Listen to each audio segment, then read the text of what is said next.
Matt Dixon, thank you so much for joining us. Best-selling author of The Effortless Experience, a business detective story in which cherished truths are systematically investigated and frequently debunked. Those who know the book know that there are a number of, if you will, pillars of conventional wisdom when it comes to customer experience and customer service management that we explore in the book and we test with data, many of which we found to be untrue. But the real practical question is, well, what should we be doing differently? And so what we did was we identified 4 pillars of what the easy to do business with companies do that the rest of us can learn from. The first one was digital and how they approach self-service. And it really is a different kind of approach that they take. They don't spend more money on technology necessarily, but they think about a more user-centric self-service experience. The second one is that they think one step ahead of the customer. So they think about the issue the customer might call back about. How do I not just solve this issue, but forward resolve the next issue? The third pillar was that a lot of the impact on how the customer feels about the experience comes down to the language that our people use when they interact with our customers. And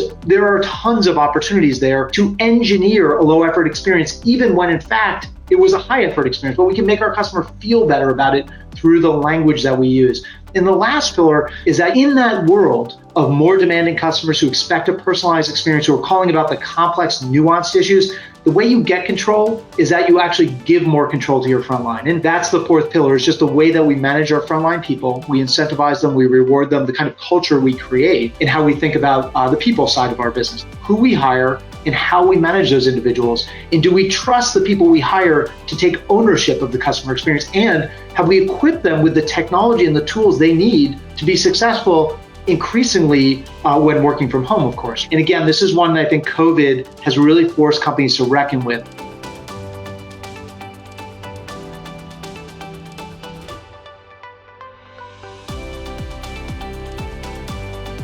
At the highest level, the big myth busting that happened was around this notion of customer delight. The conventional wisdom out there is when something has gone wrong, that it's not enough merely to resolve the customer's issue. We've got to do more than what the customer is asking us to do. It's this notion of wowing the customer, exceeding their expectations, going above and beyond. But the first thing that came out of the research was, statistically speaking, those customers who were delighted were no more loyal than those whose expectations were simply met. And in fact, there's a lot of goodwill, a lot of positive loyalty benefit by simply delivering consistently, predictably, what our customers expect. Because when we do more than that, we reset their expectations and then set ourselves up for failure down the road.